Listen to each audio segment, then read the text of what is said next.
നീ പറഞ്ഞിട്ടുണ്ടായിരുന്നില്ല നീ പറഞ്ഞിട്ടുണ്ടായിരുന്നില്ല വരുന്നുള്ളത്.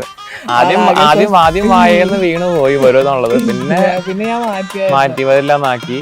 പിന്നെ ഞാൻ അവിടെ റെഡി ആയിക്കൊണ്ടിരിക്കുന്ന സമയത്ത് നീ കേറി വന്നു.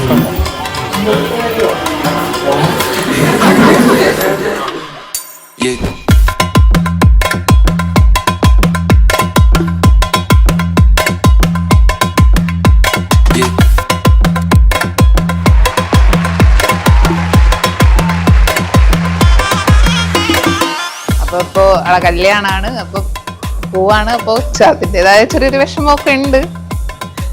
വായു തുറന്നാൻ മണ്ടത്തരം പറയും, എന്നാലും കുഴപ്പമില്ല.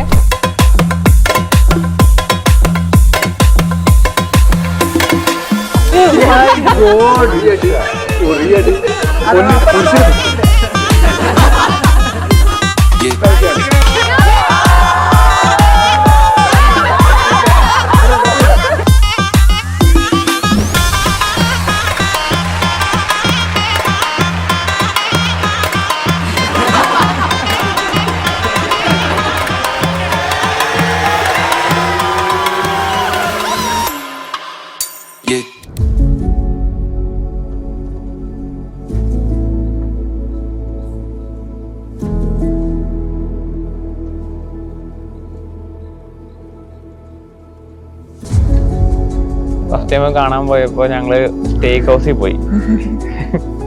സ്റ്റേക്ക് ഹൗസിൽ പോയിട്ട് ഒരു റൊമാൻറ്റിക് മൂഡാണ് ശരിക്കും പറഞ്ഞു കഴിഞ്ഞാൽ. ഞങ്ങള് ആ ഒരു മൂഡ് ഓക്കെ എല്ലാവർക്കും മനസ്സിലാവുന്ന വിചാരിക്കുന്നു. അപ്പൊ ഞങ്ങളവിടെ റൊമാൻറ്റിക് ആയിട്ട് സംസാരിച്ച് ഫുഡൊക്കെ കഴിച്ച് പിരിയാന്നുള്ള ഇതിലായിരുന്നായിരുന്നു. പുള്ളിക്കാരൻ സ്റ്റേക്ക് കൊണ്ടുവന്നപ്പോ മൊത്തം പുകയായിരുന്നു. ഹിറ്റ്ലറിലല്ല, ഇതിലും ഒരു ഫയർഫോഴ്സ് വിളിക്കണമായിരുന്നു ശരിക്കും പറഞ്ഞു കഴിഞ്ഞാൽ. മൊത്തം പുക. കുറച്ച് ഫണ്ണി മൊമെന്റ്സ് ആയിരുന്നു അത് ശരിക്കും പറഞ്ഞു കഴിഞ്ഞാൽ. അതൊരു one of the best moment എന്ന് പറയാം ലൈഫിലുള്ളതില്. പിന്നെ അതിന്റെ അപ്പുറത്തേക്ക് കുറെ മൊമെന്റ്സ് ഉണ്ടായിട്ടുണ്ട് ശരിക്കും പറഞ്ഞു കഴിഞ്ഞാൽ. ഒത്തിരി മൊമെന്റ്സ് ഉണ്ടായിട്ടുണ്ട്. ഫണ്ണിയസ്റ്റ് മൊമെന്റ്സ് അതായിരുന്നു.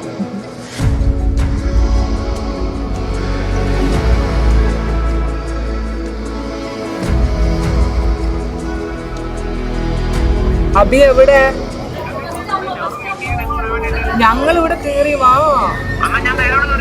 ആ എവിടെയുള്ള താഴെയാണോ ഉള്ളത്? ആ ഓക്കെ എന്നാ ഇവര് വരുന്നുണ്ട്. ഞങ്ങൾ അറിയില്ലല്ലോ താഴെ വന്നത്. ആ okay.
Sea ship sailed down by horizon, clearing the sand, waving my hands, listening to the wonderful chimes. It's all about good times. What a beautiful world.